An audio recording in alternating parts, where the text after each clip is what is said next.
आज भगवान श्री कृष्ण की बांसुरी के उत्पन्न होने की एक सुंदर कहानी सुनते हैं। हम सब जानते हैं कि भगवान श्री कृष्ण के हाथ में सदैव बांसुरी रहती है। बांसुरी को मुरली भी कहते हैं। भगवान श्री कृष्ण के हाथ में मुरली होने के कारण उन्हें मुरलीधर भी कहा जाता है। भगवान श्री कृष्ण संपूर्ण संसार के पालनहार हैं। वह मनुष्य, पशु पक्षी, सभी प्रकार के जीव, वनस्पति, पेड़ पौधों सभी पर समान रूप से प्रेम करते हैं। एक दिन भगवान श्री कृष्ण एक बगीचे में वहां खड़े हुए बांस के वृक्ष के पास पहुंचे। बांस के वृक्ष ने भगवान को नम्रतापूर्वक प्रणाम किया। वह भगवान के दर्शन पाकर अत्यंत प्रसन्न हो गया था। बांस ने कहा, भगवान, आज्ञा कीजिए, मैं आपकी क्या सेवा कर सकता हूं? श्री कृष्ण जी बोले, मुझे तुम्हारा जीवन चाहिए, मैं तुम्हें काटना चाहता हूं। बांस के वृक्ष ने अपना सिर झुकाया और वह बोला कि हे भगवान, आपकी कृपा से ही मुझे यह जीवन मिला है। आपकी सेवा में मेरा यह जीवन समर्पित करने से मेरे तो भाग्य ही खुल गए। मेरे जीवन में इससे बड़ी और क्या बात हो सकती है। इस सृष्टि का प्रत्येक प्राणी आपके चरणों में आने की अभिलाषा रखता है।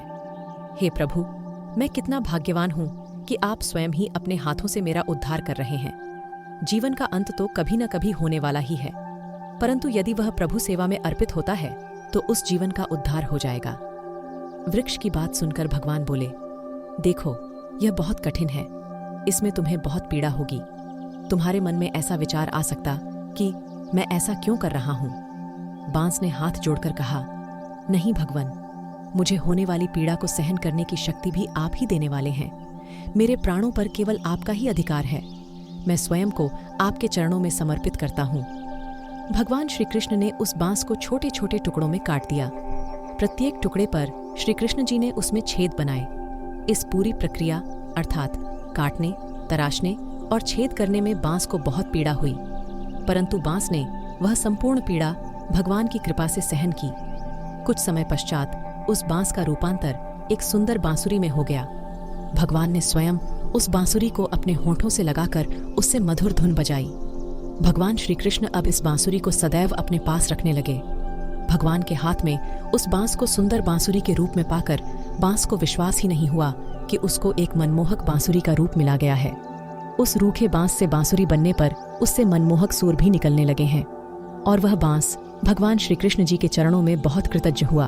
प्रत्येक क्षण बांसुरी को श्री कृष्ण जी के हाथ में देखकर गोपियां उस बांसुरी से कहती थीं, अरे, कृष्ण से तो हम भी बहुत प्रेम करते हैं और वह हमारे भी भगवान हैं, परंतु फिर भी हमें उनके साथ केवल कुछ समय ही व्यतीत करने को मिलता है। बांसुरी, तू कितनी भाग्यशाली है कि श्री कृष्ण तुमको अपने अधरों से लगाए रखते हैं। सोते हैं तो भी तू उनके साथ रहती है और उठते हैं तो भी तू उनके साथ होती है। तुम प्रत्येक क्षण उनके साथ रहती हो। तुमने ऐसी कौन सी तपस्या की है कि भगवान तुमको अपने हृदय से लगाकर रखते हैं? हमें भी इसका रहस्य बताओ। बांसुरी ने हंसकर परंतु प्रेम से उत्तर दिया, इसका रहस्य यह है कि मैं अंदर से खोखली हूँ और मेरा अपना कोई अस्तित्व नहीं है, अर्थात मेरा पूर्ण अहम भगवान के चरणों में समर्पित हो गया है। आपको इससे ध्यान में आया ना? इसी को कहते हैं आत्मसमर्पण।